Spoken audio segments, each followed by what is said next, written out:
Acho que é uma renovação acertada e importante neste momento, e pelo que o Lucas Romero voltou a jogar, né? É um atleta muito identificado com o Cruzeiro. Ele recusou, inclusive, ofertas de outros países. Tinha um time da MLS que queria o Lucas Romero, um time do México, e aí é o Tigres do México que queria. E olha que se ele decide deixar o Cruzeiro, ele poderia assinar um pré-contrato no meio do ano e sair livre, né? Isso significaria, inclusive, mais grana, né? Como a gente sabe que acontece no futebol, mas está muito bem adaptado aqui, a esposa vai ser pai novamente e eles decidiram pela permanência. Então, o contrato novo deve ser assinado nos próximos dias e acho que é um acerto. O Romero, como eu disse, voltou a jogar bem, é uma peça importante, líder neste elenco do Cruzeiro, né? Até vou falar também sobre isso na sequência, mas seria um erro, ainda mais agora, né? Que virou titular absoluto, que está entendendo muito bem o estilo de jogo do Leonardo Jardim. Então, decisão mais do que acertada, e só aguardar aí tudo ir para o papel, né? Para a assinatura acontecer e para eles divulgarem aí todos os detalhes desta permanência de Lucas Romero, CJ. Mas você falou de liderança aí, Samuca. Você usou a palavra liderança, falou até que vai falar. Eu quero saber a sua opinião, porque nós discutimos isso um pouco mais cedo, falando ali de Lucas Silva e Lucas Romero. Qual é a sua percepção sobre essa liderança? É uma pergunta bem difícil aí, nesse debate que vocês fizeram, mas aí eu acho que é o Lucas Silva. O Lucas Silva, ele tem muita história aqui com o Cruzeiro, jogador que foi revelado na base do Cruzeiro, né? Viveu de tudo aqui no Cruzeiro, não estava naquele momento pior do Cruzeiro, aquela reta final de 2019, né? Ali ele ainda tinha contrato com o Real Madrid, o Cruzeiro não conseguiu a permanência e ele teve que sair. E é um jogador que, mesmo quando foi para a reserva, nunca reclamou de nada, pelo contrário, continuou trabalhando e trabalhando muito forte. Então, hoje é a principal liderança que existe neste elenco do Cruzeiro e liderança altamente positiva. As informações que a gente tem sobre o Lucas Silva no dia a dia, com os companheiros. Então, retomou o lugar dele com oportunidade. E se a gente for voltar um pouco, né, no ano passado, o Cruzeiro do Fernando Seabra vinha em um momento muito positivo e tendo o Lucas Silva no meio campo. Quando chegaram os reforços e aí ele acabou perdendo espaço, foi o momento em que o Cruzeiro teve aquele declínio técnico, né? E começou a enfrentar dificuldade. Sempre que ele entrava, na maioria das vezes ia bem. Até ficou aquela dúvida para todo mundo, né? O Lucas Silva tinha que jogar a final contra o Racing. E ele ficou no banco, o Wallace saiu ainda no primeiro tempo, né? E o Lucas entrou, só que aí já tinha tomado os 2 gols. Não que o Romero não seja uma liderança também, é sim. Mas entre os dois aí, pegando o gancho desse debate aí, o Lucas Silva tem um papel muito importante neste elenco do Cruzeiro. Valeu, CJ. Valeu. Ô Emerson Pansieri, como é que fica a programação do Cruzeiro para esse compromisso? Como é que fica essa expectativa e a sequência, né? Tomara, Cruzeiro avançando na Copa do Brasil, Cruzeiro seguindo adiante, buscando essa vaga nas oitavas de final, tendo ainda mais uma temporada robusta, como vem fazendo o Cruzeiro até aqui no Campeonato Brasileiro, Pansieri. Exatamente, Thiago. Então o Cruzeiro volta aos trabalhos. Volta a trabalhar amanhã à tarde e viaja à noite rumo a Goiânia e já fica concentrado para essa partida contra o Vila de Goiás. Você estava na zona mista no último domingo fazendo o Cruzeiro e trouxe uma baita de uma informação para o torcedor, né? A gente já vinha falando aqui na Itatiaia que tinha esse processo em andamento, mas pelo que disse o Lucas Romero, a renovação está praticamente feita, né? Tá praticamente resolvida. Lucas Romero que chegou a receber sondagens de time da América do Sul, times da América do Norte, tinha a possibilidade de voltar para o futebol argentino também. Ele é de lá. Ele disse ao nosso Thiago Reis aqui do meu lado que a renovação está bem adiantada. Isso deve acontecer então essa semana e aí vai ser divulgada pelo Cruzeiro. Na verdade ele disse semana que vem. Ele falou assim, ó, tá tudo prontinho Bom, não sei se ele tratou o domingo como da semana anterior, né? Mas ele falou, semana que vem já tá tudo acertadinho, eu vou assinar esse contrato. Deu uma piscadinha de olho assim pra mim.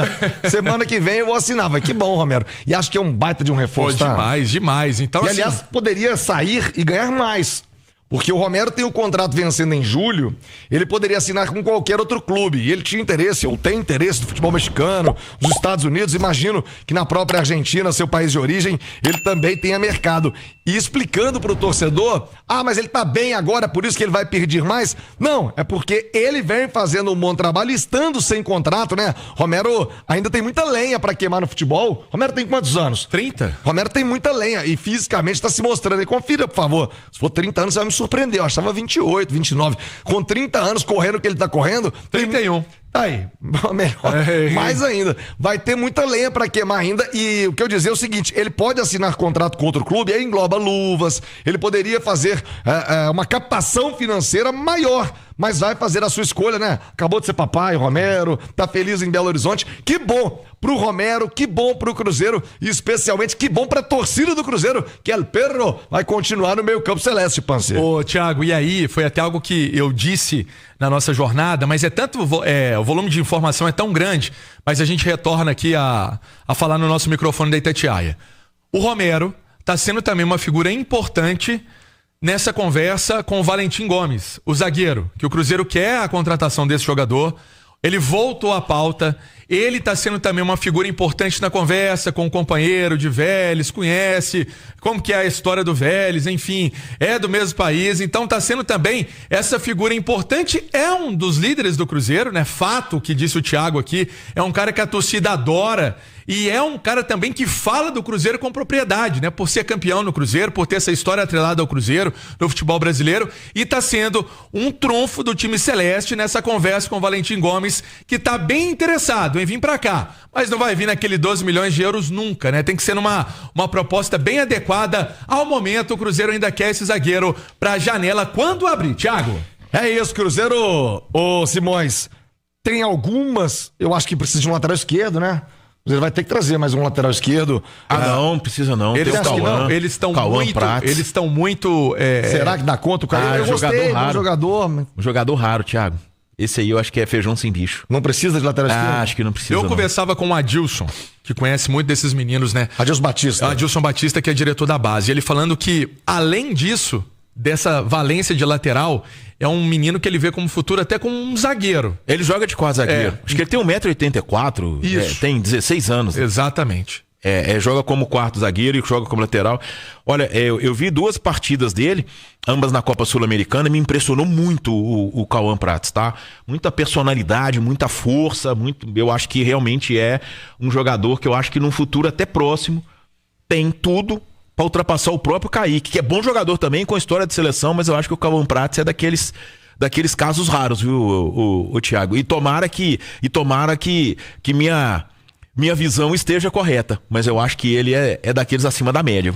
Ô, Nath Fiuza, eu gosto muito, acho que não vou nem discutir, eu quero ver sempre e acho que se tá pronto. Estamos vendo aí o Yamal, né, no Barcelona, não tô comparando o Cauã com o Yamal, mas se tá pronto tem que pôr pra jogo. Então vou riscar o lateral esquerdo aqui da minha lista de reforços. Mas você buscaria alguém mais experiente, dá essa chance mesmo ao Cauã, e o que vem pela frente nessa janela?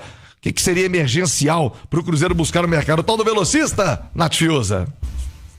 Ô, Thiago, eu penso o seguinte, se o Cruzeiro não imagina trazer um cara mais experiente para lateral esquerda e que chegaria sim com um status absoluto de titular. Então, para você trazer às vezes alguém mediano, é melhor você dar oportunidade para quem é da sua categoria de base. Ainda mais quando você percebe notoriamente que esse garoto tem qualidade, tem talento, como é o caso do Cauã Prats, e já foi experimentado e já correspondeu. Ainda que o jogo tenha tido um caráter diferente, né? O Cruzeiro já eliminado, mas mostrou velocidade, mostrou imposição física, é um cara que marca bem, joga como zagueiro, tem essa versatilidade. Então, entre trazer um mediano e apostar em quem tá na base, eu acho que é sempre melhor apostar em quem está na base, que pode te dar um retorno muito melhor no futuro. Agora, pensando outras posições, o Pansieri falava aí da questão do Valentim, né? Independentemente se vai ser ele ou não, um zagueiro é uma prioridade, porque sem o João Marcelo ainda nesta temporada, o Cruzeiro basicamente tem um reserva só, que é o Jonathan Jesus, porque eu não conto aqui com o Gamarra. Eu acho que ele não está no nível que o Cruzeiro precisa, e acho que é muito sério você ter apenas um zagueiro reserva no seu elenco.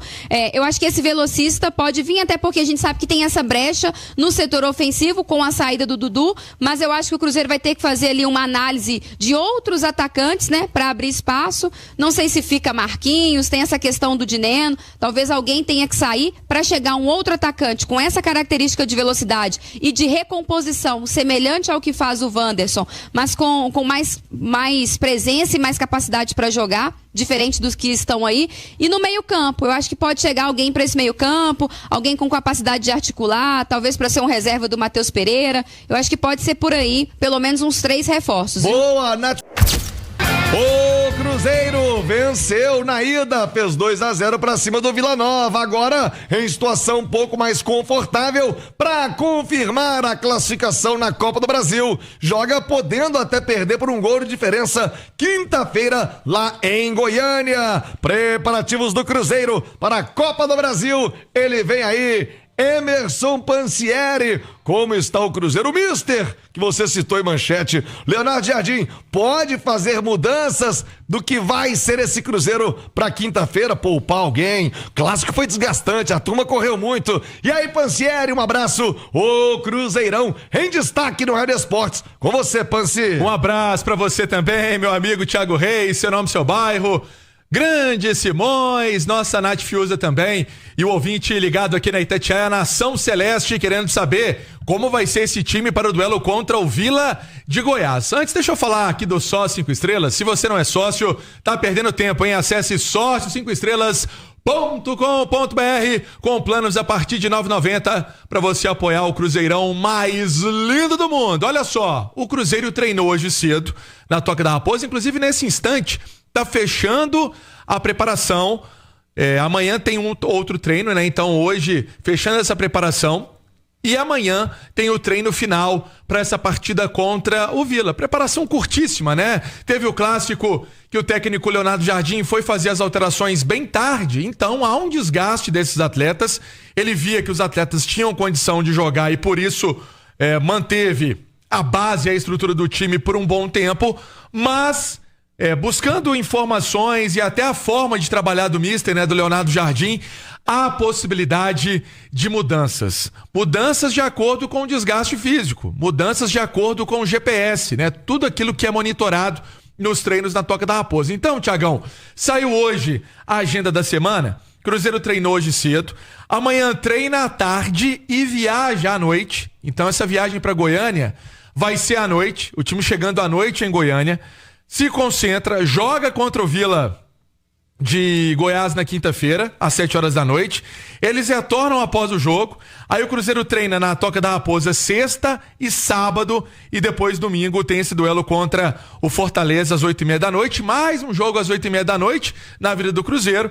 E o Cruzeiro viajando também já na parte da noite para Fortaleza para esse duelo contra a equipe do Fortaleza jogando no Castelão. E aí volta a focar em Campeonato Brasileiro. Mas para a Copa do Brasil, um grande trunfo, Thiago, nesses 7 jogos do Cruzeiro que vem de 5 vitórias e 2 empates, é o sistema de defesa. Inclusive tem uma matéria do nosso Leonardo Parrella do itatiaiaesporte.com.br para você acessar e sempre ficar bem informado que o Cruzeiro nessa sequência de jogos tomou apenas 3 gols. E aí, Thiago, Fabrício Bruno é um nome que está na pré-lista do Carlo Ancelotti, jogador que vem fazendo ótimos jogos com a camisa do Cruzeiro.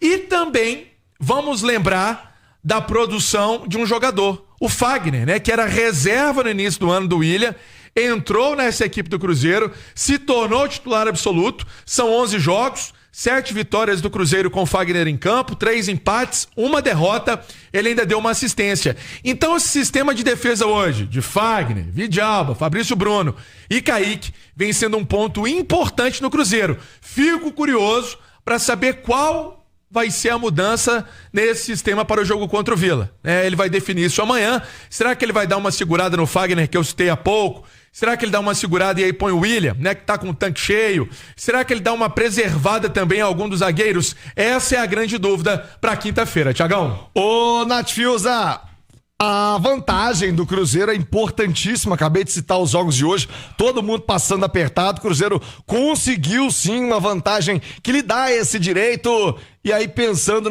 o Jardim até agora não tem feito isso, né? Time todo reserva, trocar todo mundo. Ele até, me lembro bem no início da sua fala, quando chegou ao clube, eu não tenho 11 titular não, eu mudo muito. Mas não é o que vem acontecendo. O Cruzeiro vem jogando seguidamente, repetindo a escalação. Dá pra trocar pelo placar, pelo conforto do time já encaixado, ou é um pouco de cada coisa, hein, Nath?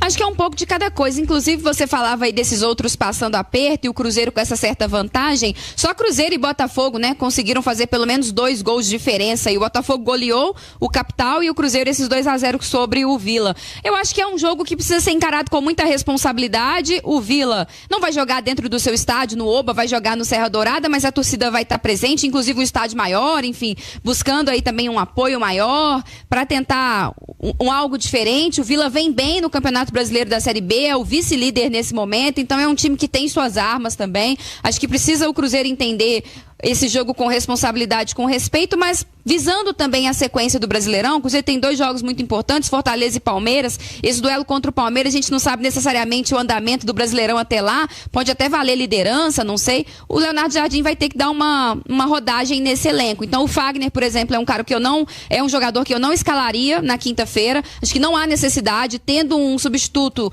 como o William, né, da qualidade do William. O William não desaprendeu a jogar futebol, continua sendo um cara de muita qualidade. O Fagner vive um momento melhor e merece ser titular, mas o William também tem que ter suas oportunidades quando elas surgirem. Eu acho que quinta-feira é uma delas. Eu acho que o Eduardo pode pintar nesse time, talvez você descansar ali alguma das peças do meio-campo, talvez o Lucas Silva, que vem de uma sequência muito desgastante também. Você falava da questão da zaga, é um pouco mais difícil de mexer, porque o Gamarra a gente nem cita, o Jonathan Jesus oscila um pouco mais, apesar de que fez um bom jogo recentemente, mas eu acho que também é uma alternativa. O Matheus Pereira talvez jogue, porque não vai jogar no final de semana contra o Fortaleza, tá suspenso. Acho que é jogo pro Gabigol estar presente, assim como foi titular na partida de ida no Mineirão contra o Vila. Então acho que é natural que ele mexa assim nesse time, para oportunizar aqueles que vêm jogando menos, já que o Cruzeiro tem uma vantagem, mas ao mesmo tempo para ter um time forte. O Alexandre Simões, dá para mexer em algum setor específico? Você acredita que o Cruzeiro tem mais opções? Digo isso, por exemplo, na defesa não tem tantas opções, uma margem para mexer tanto assim. Talvez do meio para frente, Simões? Ô, Thiago, acho que vai depender muito da prioridade do Cruzeiro. E eu acho que os clubes trabalham com prioridade. Claro que querem jogar todas as competições, vencer todas as competições, mas olha o cenário que o Cruzeiro tem pela frente a partir da quinta-feira. Ele no domingo joga contra o Fortaleza, que joga quarta. O Cruzeiro joga quinta. São 24 horas de diferença de um jogo para outro. Isso faz um impacto na partida pelo nível de intensidade que tem o jogo de futebol hoje, principalmente o jogo do Cruzeiro. Então, ele vai encarar um Fortaleza mais descansado, um Fortaleza que vive sim o rodízio. O Vojvoda fala do rodízio e faz o rodízio. A gente pega o Fortaleza, um jogo da Libertadores é um time, o jogo do Campeonato Brasileiro é outro time, e são jogadores mais ou menos de um nível técnico parecido. Então dificilmente a equipe cai, embora tenha caído na última rodada, tomou um 3-0 do Vasco, mas o Fortaleza, principalmente em casa, ele sempre é muito forte. E o Cruzeiro, no domingo, ele vai entrar em campo, ele que é o 3º colocado da Série A, sabendo do resultado de Palmeiras e Flamengo, que joga às 4 da tarde. E qualquer que seja o resultado desse jogo, ele será bom pro Cruzeiro. Mas isso se ele vencer o Fortaleza. Porque ele tem a chance até de subir na tabela, pode ultrapassar o Flamengo, caso o Flamengo não tenha vencido o Palmeiras e ele vença o Fortaleza, ou ele pode se aproximar da liderança, caso aconteça um empate ou uma vitória do Flamengo, e aí, no outro domingo, ele tem esse confronto que a Nath destacou com o Palmeiras no Mineirão. Então eu acho que esse cenário vai ter que ser colocado na balança pelo Leonardo Jardim, que a gente não pode esquecer, num momento recente, ele disse, após a derrota para o Bragantino, e foi a última do Cruzeiro, né, o Pansieri? Foi. Pro Bragantino lá em Bragança Paulista, jogou na quinta-feira com o Bahia no Mineirão, um jogo de muita intensidade, e que no domingo o time dele sentiu a noite lá em Bragança e colocou isso como um dos motivos para a última derrota que o Cruzeiro sofreu. Então esse jogo do Fortaleza é muito importante, o do Vila de Goiás também é, mas o Cruzeiro abriu uma vantagem de 2-0 e eu acho que o cenário ideal é o treinador conseguir administrar essas duas situações, Thiago. Então é isso aí, pessoal. Já que você chegou até aqui no vídeo, não se esqueçam de dar aquela moral, se inscrevendo aqui no nosso canal, deixando o like, a opinião de vocês aqui nos comentários, galera. Vai nos ajudar bastante, né? Pra gente estar trazendo esses cortes aí de notícia do nosso Cruzeiro todos os dias aqui pra vocês, galera. Rapaziada, então é isso. Esse aí foi mais um vídeo de hoje. A gente vai ficando por aqui, né? Um forte abraço a todos. Fiquem todos com Deus. E até o próximo vídeo, galera. Fui!